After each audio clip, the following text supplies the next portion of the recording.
భద్రతా దళాలు తనను వెతుక్కుంటూ ఇంటికి వస్తారని అంచనా వేసిన పహల్గాం దాడి ఉగ్రవాది ఆసిఫ్ ఫౌజీ వారికి ట్రాప్ పెట్టాడు. అయితే త్రుటిలో ఆ ప్రమాదం నుంచి భద్రతా సిబ్బంది తప్పించుకోగలిగారు.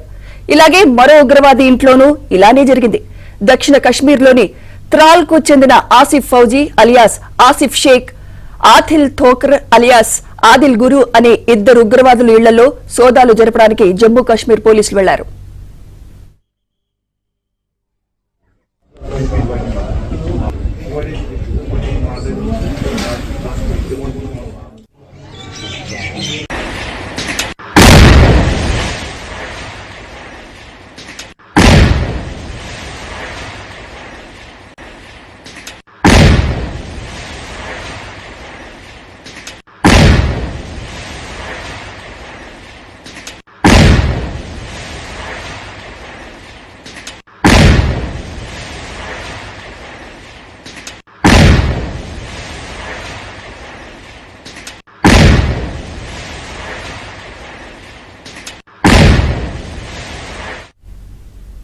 భద్రతా దళాలు తనను వెతుక్కుంటూ ఇంటికి వస్తారని అంచనా వేసిన పహల్గాం దాడి ఉగ్రవాది ఆసిఫ్ ఫౌజీ వారికి ట్రాప్ పెట్టాడు.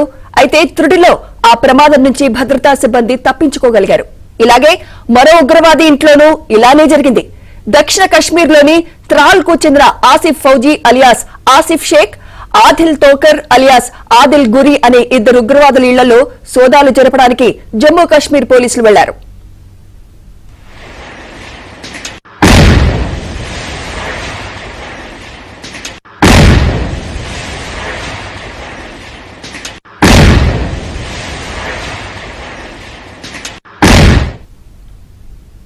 తనిఖీలు చేస్తున్న సమయంలో ఉగ్రవాదుల నివాసాల్లో అమర్చిన పేలుడు పదార్థాలు యాక్టివేట్ అయినట్లు గుర్తించారు.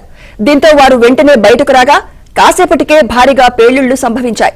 గాలింపు చర్యలకు వచ్చిన సమయంలో వారికి హాని కలిగించాలనే ఉద్దేశంతోనే ఉగ్రవాదులు ముందుగానే తమ ఇళ్లలో పేలుడు పదార్థాలు అమర్చి ఈ నివాసాల సమాచారం భద్రతా దళాలకు అందేలా ప్లాన్ చేశారు.